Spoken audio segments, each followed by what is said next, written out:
Good morning. Good afternoon. It's right there on the line, so morning, afternoon. But hello and happy Friday. How is everybody doing?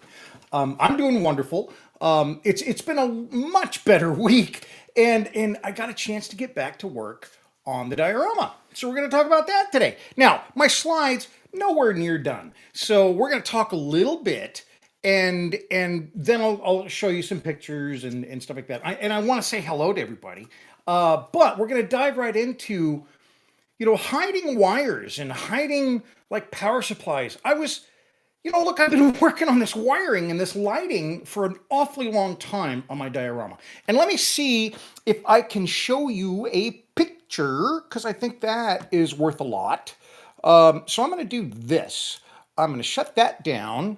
And again, I'm very sorry I'm not ready, but I'm just going to show you my picture live so you can kind of see what I'm working on here. So this is this is my diorama as it stands, and what I'm trying to figure out is what I'm going to do with this. This is the power supply that I figured out I can use. This I had it the whole time.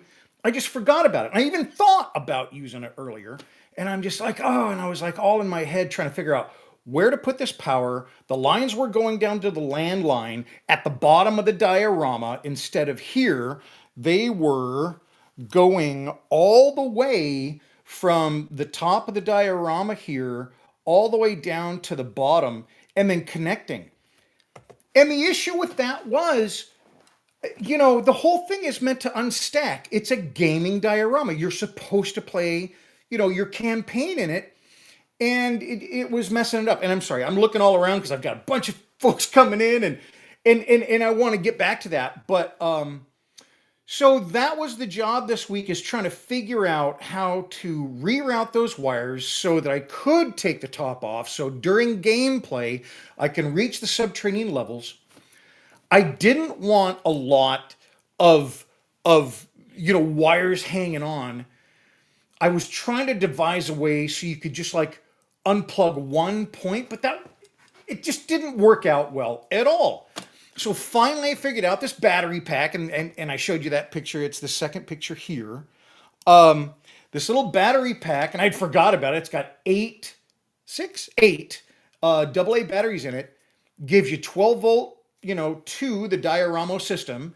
And of course they're sponsoring not the video, but they're sponsoring all the lighting in the diorama.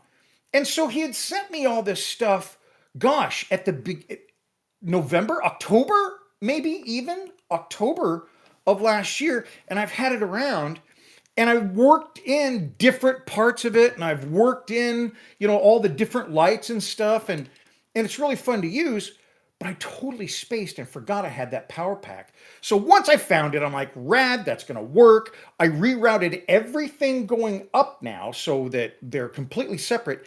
And I can separate the top during gameplay, keeping the lights on, take the whole top off and set it to the side. And I liked that because in the diorama, I thought, okay, progressively, you do everything above ground and then you go below ground. Well, it doesn't have to be that way.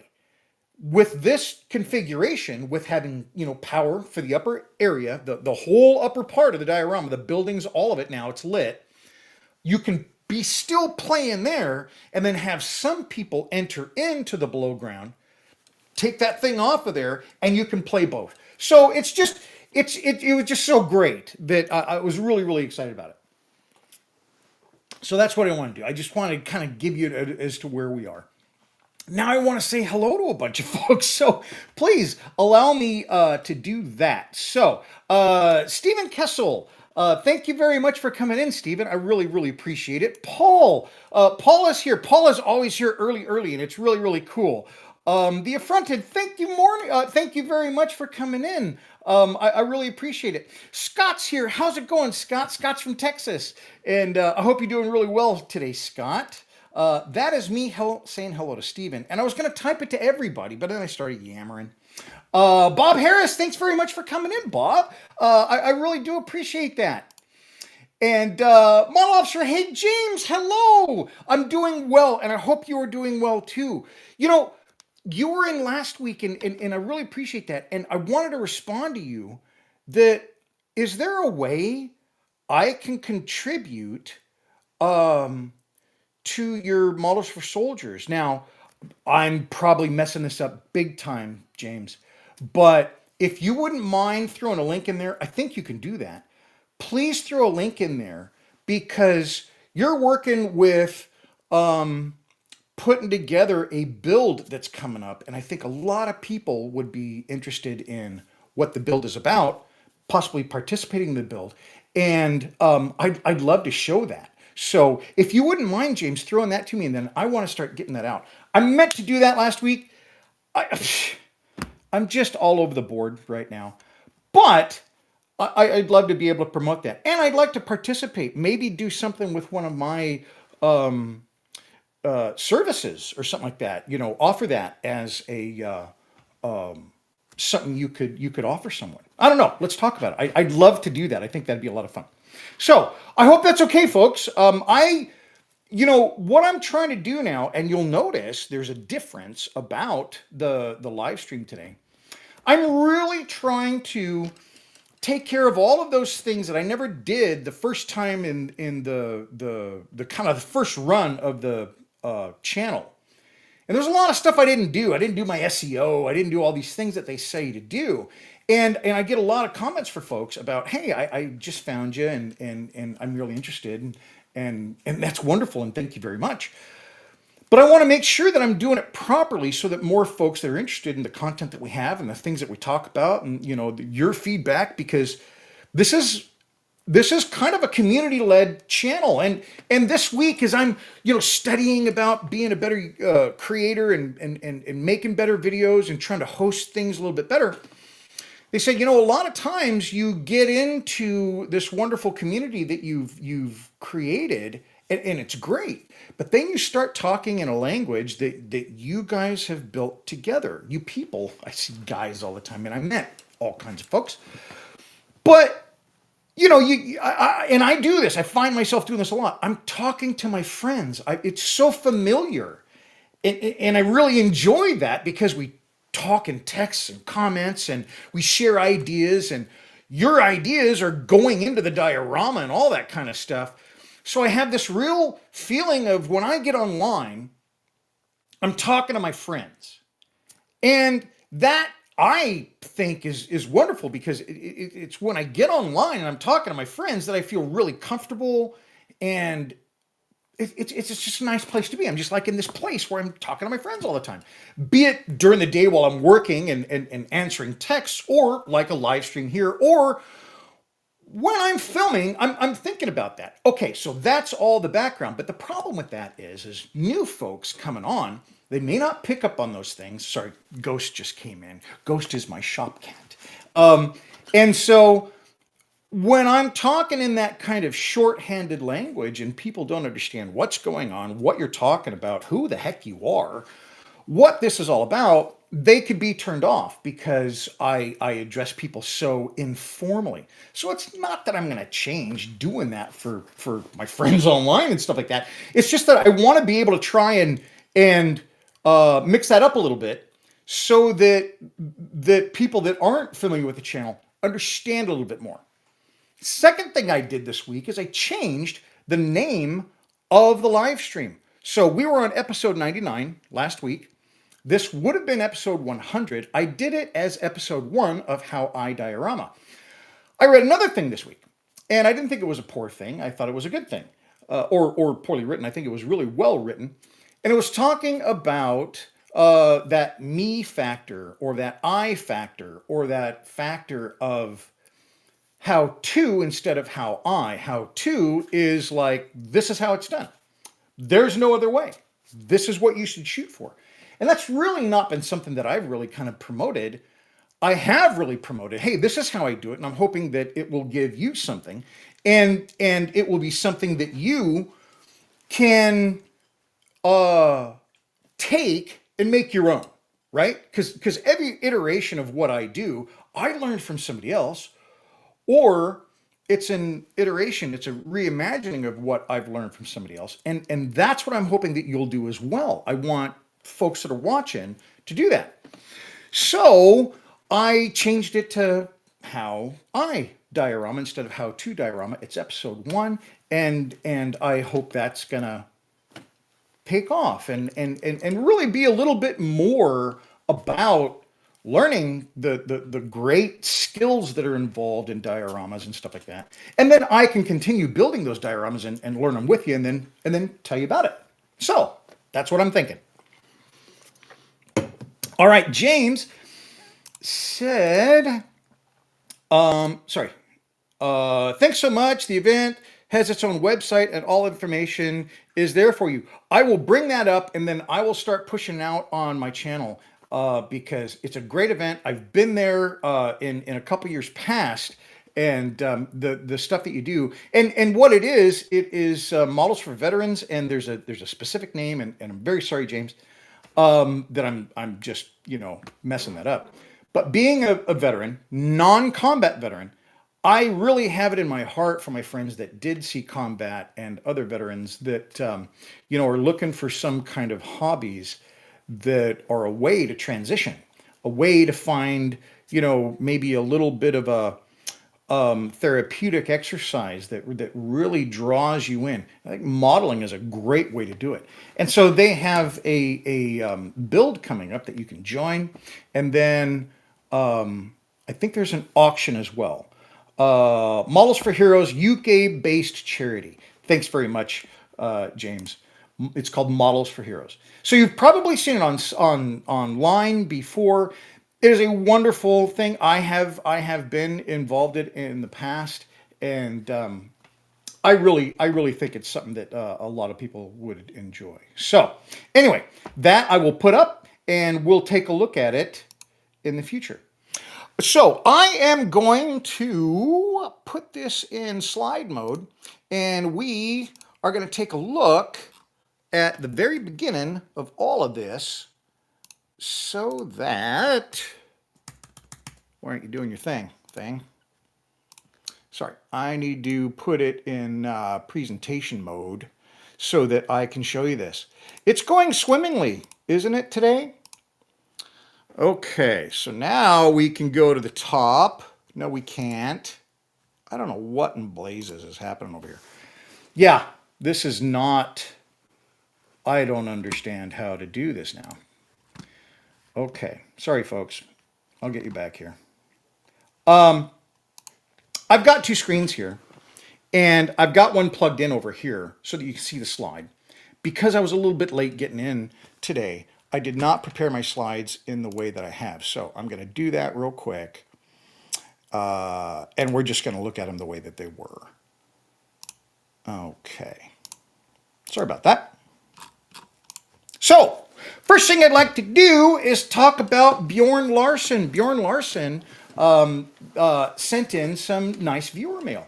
And Bjorn is in Sweden. And thanks very much, Bjorn, for sending that in. And Bjorn has a couple of websites. And one is Doll Base and the other one is Miniatures in Scale. And if you're interested in that, I think this is really fun. And then, I've got a pretty lengthy letter. If you are sending in mail, I really do appreciate it. I would love you to do a little bit something brief, but I was able to go ahead and take Bjorn's letter and just pick out a few things. So Bjorn is from Sweden, has two websites, Doll Base and Models in Miniatures in Scale, in Small Scale. I'm just slaughtering that thing again. Miniatures in Small Scale.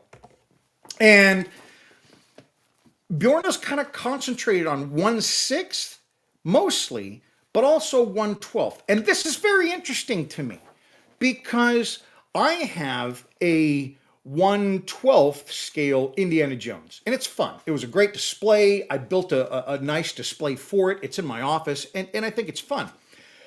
Pardon me. But there are a lot of people that are collecting these really, really nice, you can articulate them, you can put them in poses, and the faces are nuts.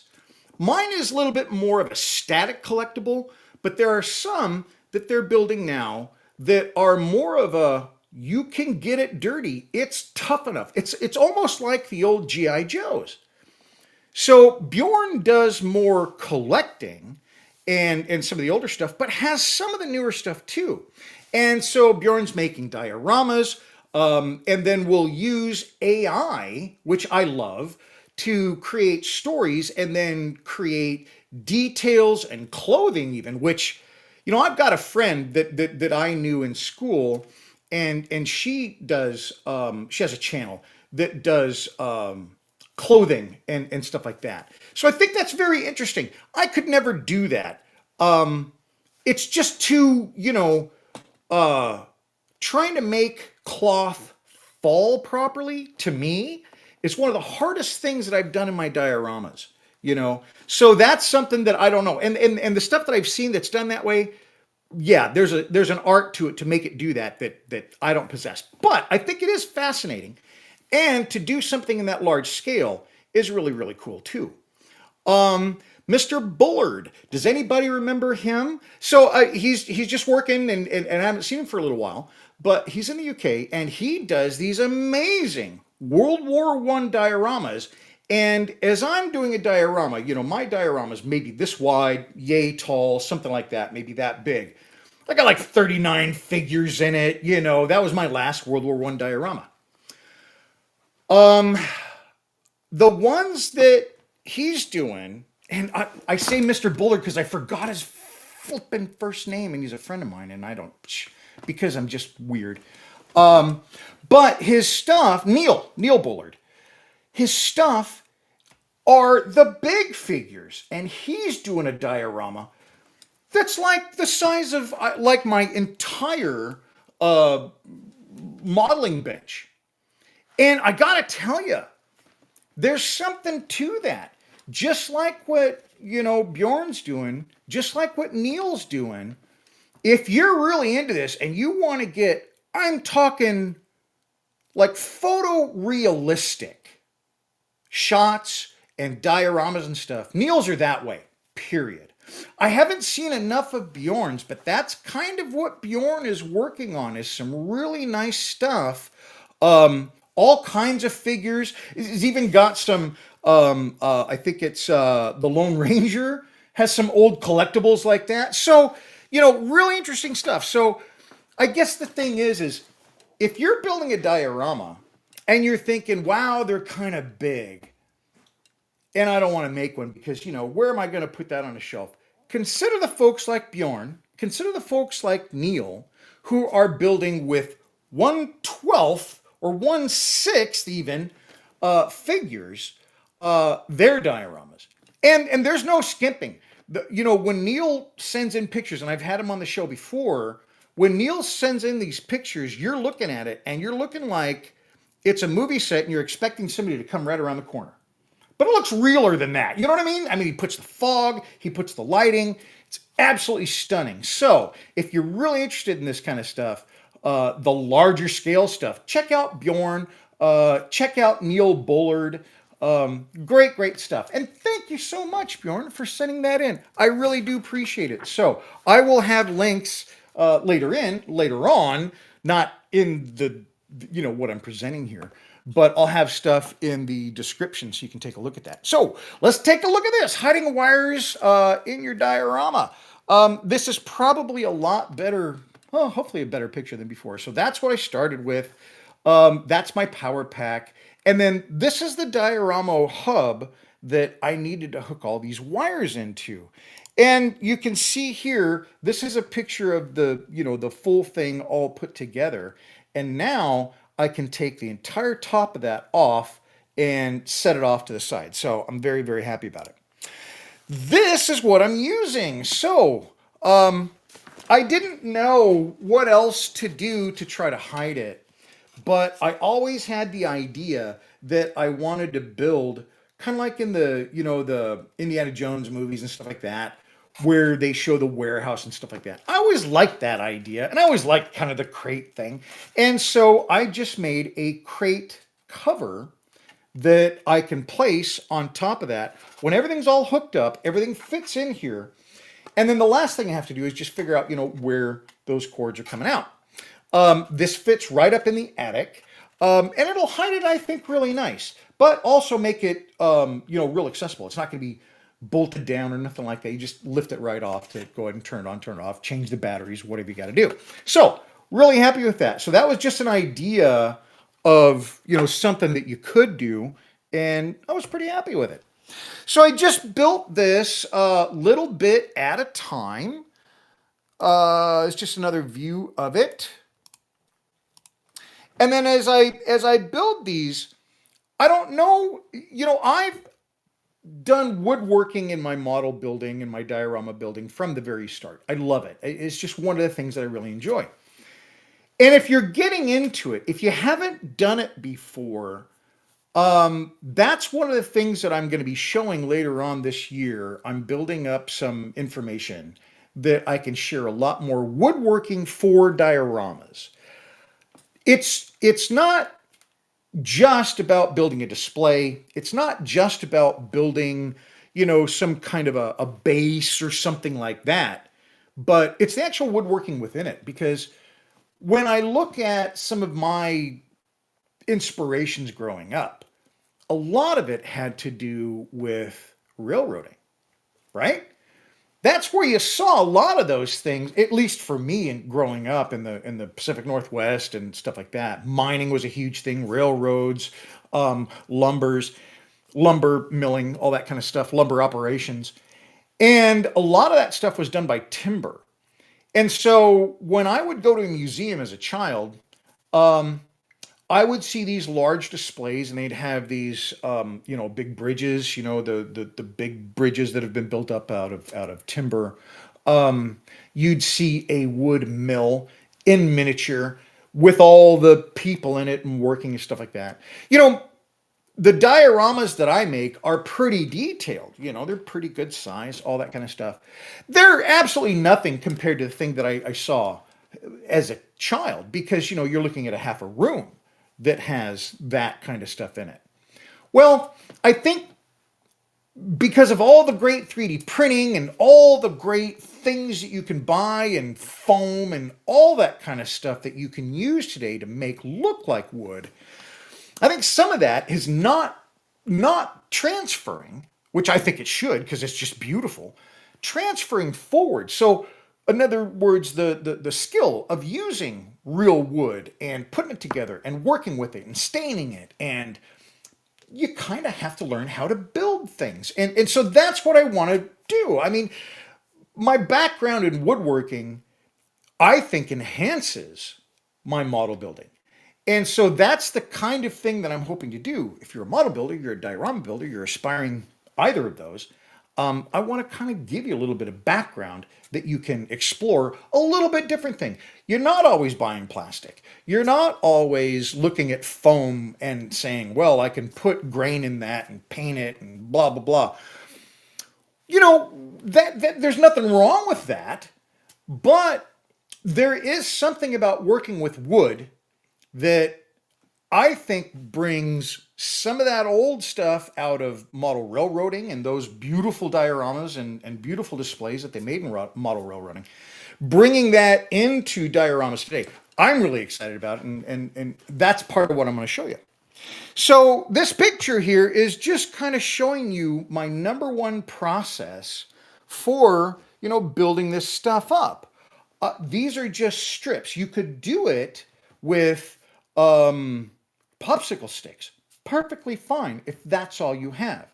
One warning about popsicle sticks is you can buy them waxed or unwaxed.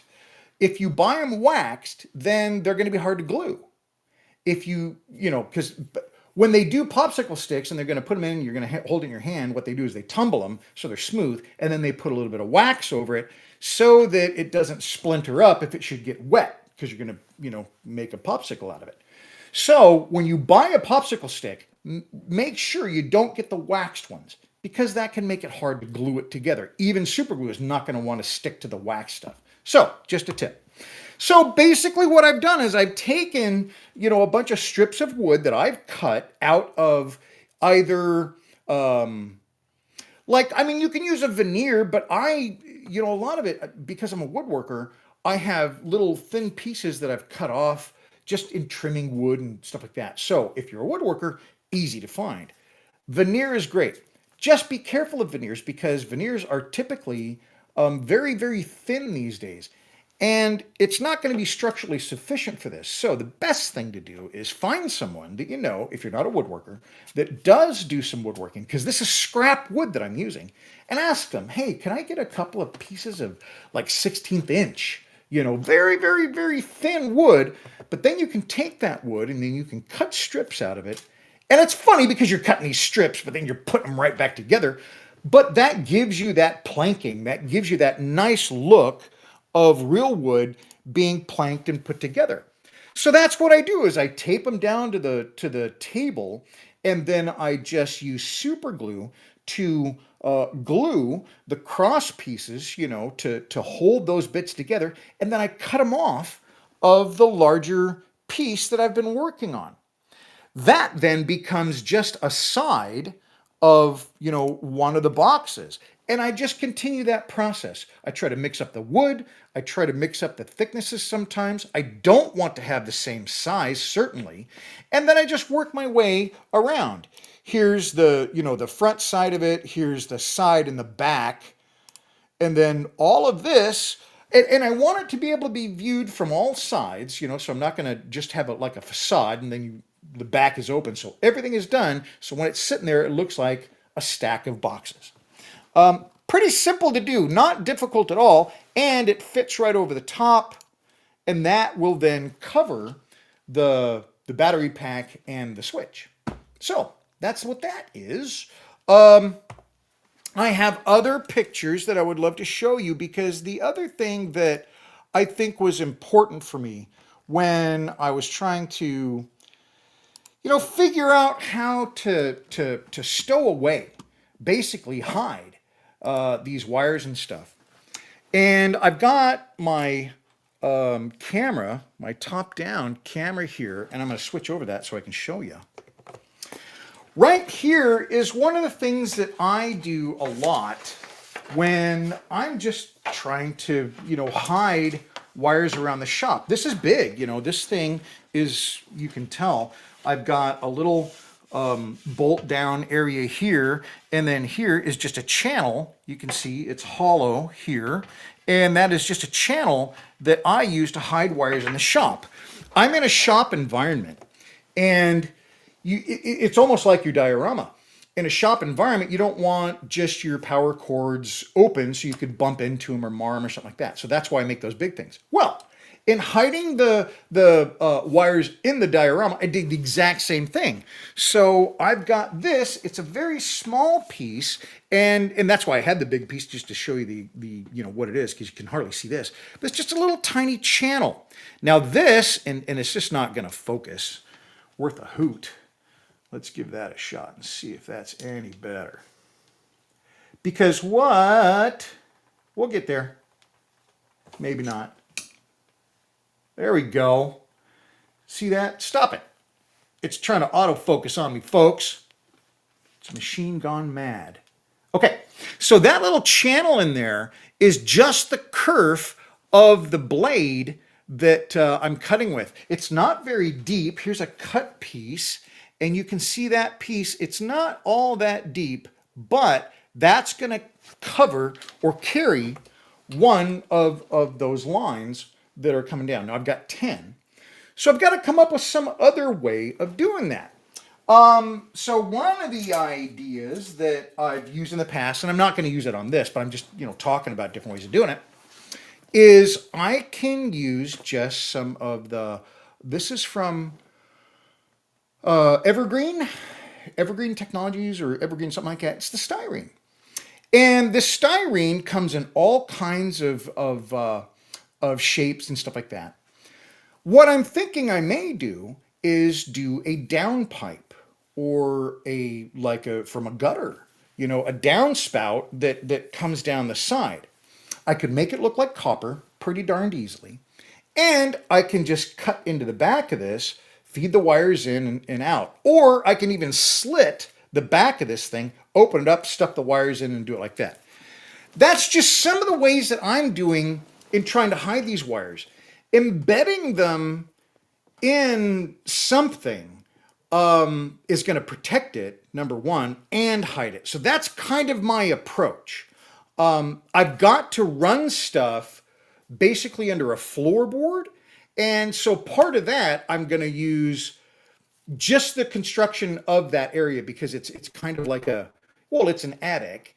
And so you can see the joists. So I'm going to have some walkways in there. And that's where I'm going to have, I think, the majority of those wires going in. But that's just some of the stuff that I've done. I have some other pictures here I want to show you of some of the wiring that I did on the World War I. Sorry about that. I'm trying to get there, folks.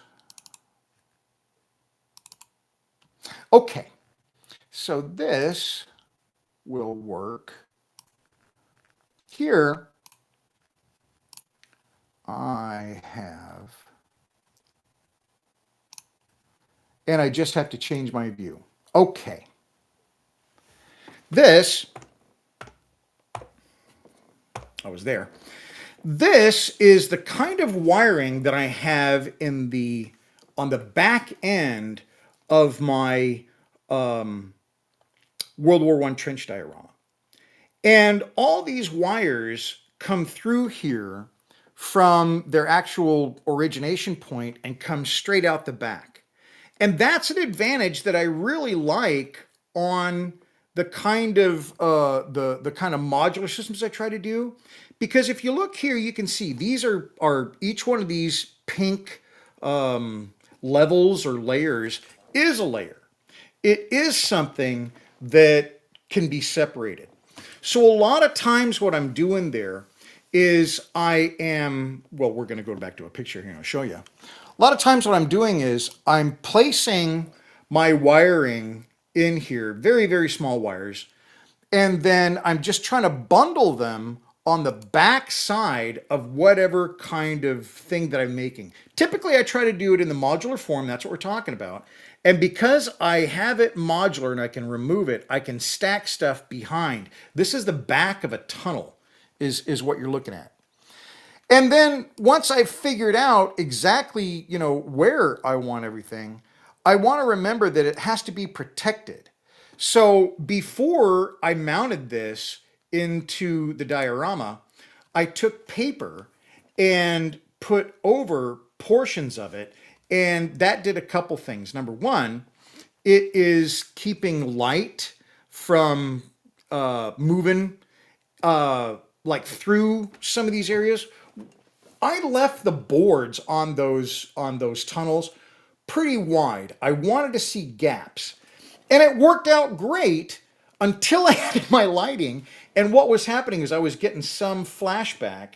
I was getting some light bleeding through those boards, and you could see it in other places of the diorama. So that's what that black paper was on there. It also protected some of the wires because when everything's modular, you stick it in there, but it can move and shift. And when I'm transporting my dioramas, I have to think of that as well. So in your shop, you're putting stuff in on your, wherever you're building, and you're thinking, boy, that's great. I got to be careful with it, but that's all right. Then 3 or 4 months later goes by and you say, hey, I want to take this out and show it to somebody or go to a show or something like that. You take that thing out. And this has happened to me. That's why I'm telling you. And then you get it there and the lights don't work. And you're going, well, why? And it was just literally the agitation of travel. The thing shakes around. Now, I also don't try to glue everything down. If you glue everything down, if you should have to replace a light later, then you have to rip things out and you possibly damage other things. So it's kind of a tight balance. You want to protect the wiring like I did, like I showed you in the picture here. I'm protecting some wiring below that construction paper. It's also blocking some of the light bleed that I can get.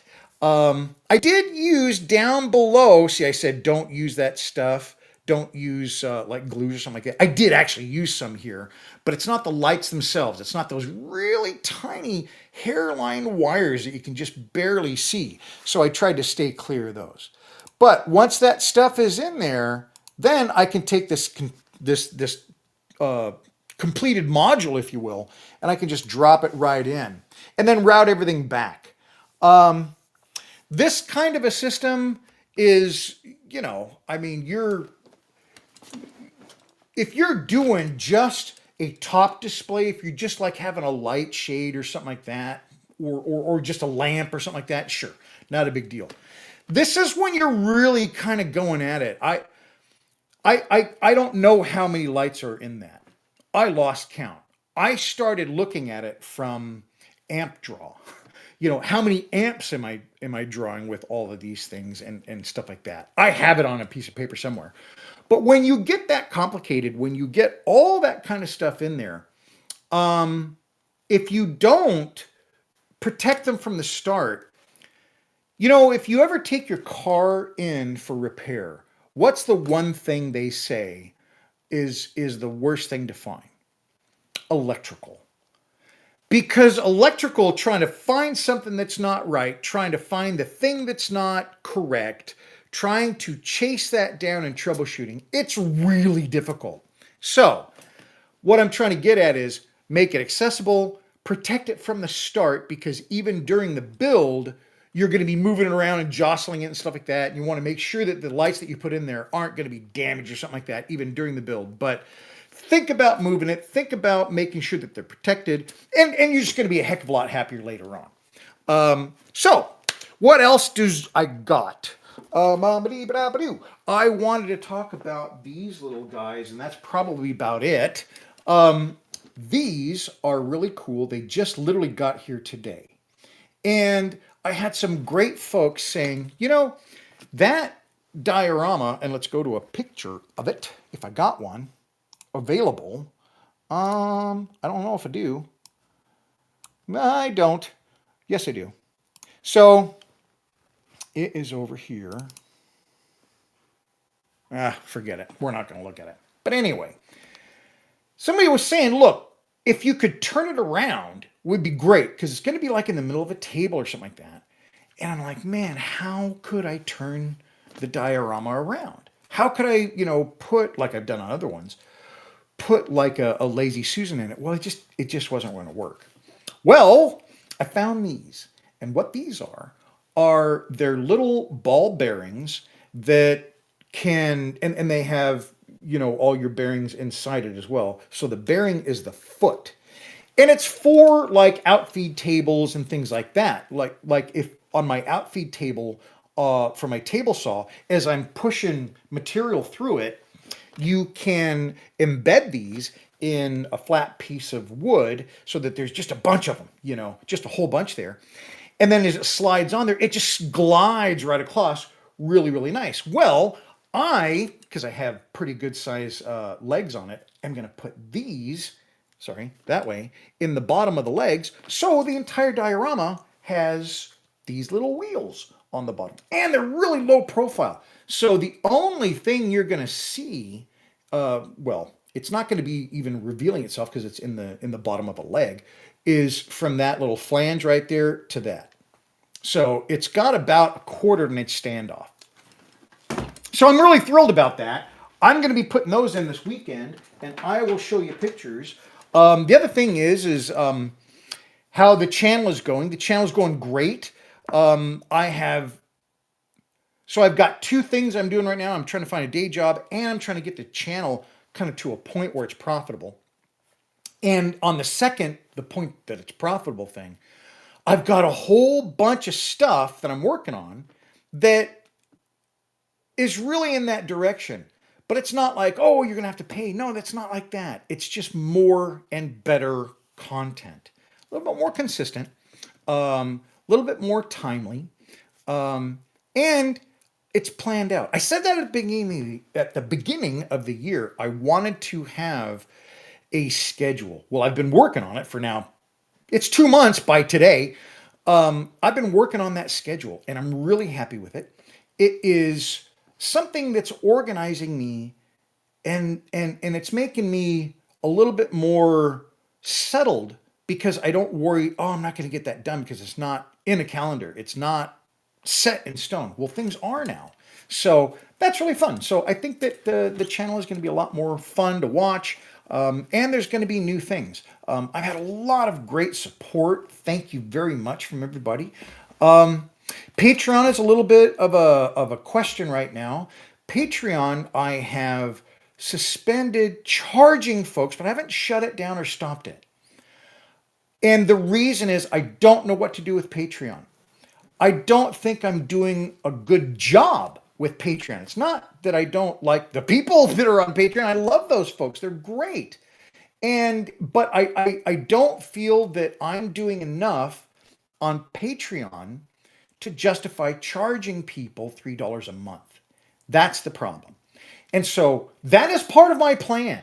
Okay, that is part of the things that I'm doing about the rebuilding and the refurbishing of the channel is what is my strategy about how I put things out. Exclusivity is a huge thing. I want, if you're going to pay for a service, if you're going to pay for a subscription or something like that, I want you to really want it. I've got some super nice folks that are paying me for stuff, and I don't think that I'm giving them enough. And I have issues with that. So I am really working toward that and how it's going to be working. I'm not charging because I've got quite a few folks over on Patreon. I am not charging you. I'm not stopping it. I wasn't sure what to do 2 weeks ago. Now I do know it's staying. But I don't want to charge you if I'm not giving. You can still go there. You can see everything you want. We are doing a live tonight from 6 to 8 p.m. We are having our meeting tonight, and the invites will go out later on this afternoon. And I'm very excited about that and to see some folks. But yeah, I'm just not charging right now because I don't have a complete schedule. Last thing I'm going to talk about today. Thank you so much for being here. I know it's just a couple of us now, and rightly so. Please tell me what you want to see. Please tell me what kind of content you want. This is nothing that I've really ever said. I've just been kind of pushing out things I think people want to see, things that interest me, and I'm not asking you to tell me to change my content because I'm really not. What I'm asking you to do is, okay, I do this, and if you've looked at me for a little while, or my channel, I should say, and you've seen it on the kind of things that I do, and it's very specific in dioramas and model building and woodworking in conjunction with dioramas. So the woodworking is not separate. The woodworking is part of dioramas. What of that are you interested in? What would you like to see? I want to create that kind of content for you. I've got a great suggestion for some person that's already in, and I say some person because I can't remember his name, but it's a great, and you'll know if you're listening. Said, hey, I'd like to see some basics. Done. I have a full planned out series of videos I'll be producing, which are the basics. And thank you very much. That's a wonderful suggestion. And while I do a lot of that, it's not, one of the issues with the channel is you can't really go there and find something. Hey, I wanted to see this. Man, it's a nightmare to find something on my channel. That is a huge task that I'm undertaking. And it's just making sure that you can find the kind of content that I may have made that you can go find.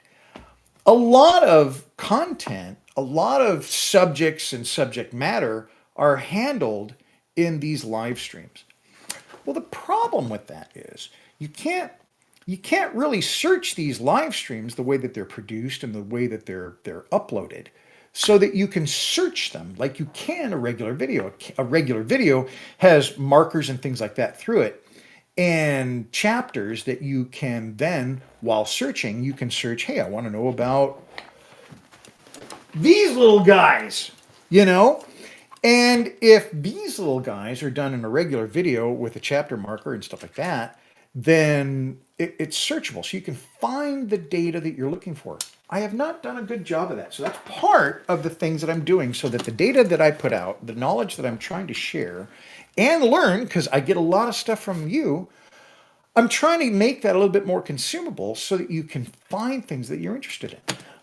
I do want to share these things, and I think I have a lot to share. So that is what is going on with the channel. That's what's going on with the Patreon. If you are a patron, I sure hope to see you tonight. I will send those out probably earlier than later so that you have a chance to plan, because it's been kind of up in the air. I've been juggling, whatever over here. So yeah, I'm just dragging on now, so I'm going to get out of here. But anyway, yeah, things are coming around. Things are starting to work a little bit smoother, and I have a lot better idea with my schedule, which I want to share with you because it's fun, these activities, because I also do want to be a resource for folks that are also, like Bjorn, building a channel, trying to build, that community himself. And so I do want to be a resource for folks that want to talk about that. So anyway, lots of stuff coming up, lots of changes in a good way. And it's really important to hear from you for the kind of things that you would like to see, because I do get great suggestions about what to put in the dioramas.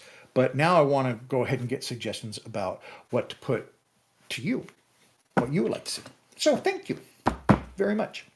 So that's it for me. I'm going to get out of here. I got to look at some of these here questions. Man, I'm so much, I got to pay attention some more because I got some great comments back here. Ba-ba-dee-ba-doo. Scott, Recon, reckon you could hide the cords in old discarded rugs. Hey, that's a great idea. I like that a lot, Scott. Like an old rolled up rug would be cool. I've got to kind of have them come in. I've got like a central pillar in the back that would work to guide everything down. That's kind of what I was thinking, a downspout or a downpipe for a drain.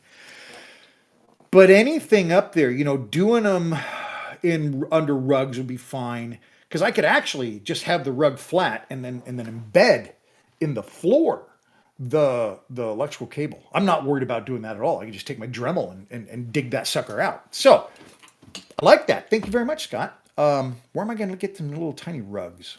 Some old tiny, little tiny rugs. I'm going to have to look at that one. Thanks, everybody. I hope you have a wonderful weekend. I'm going to do some work in here.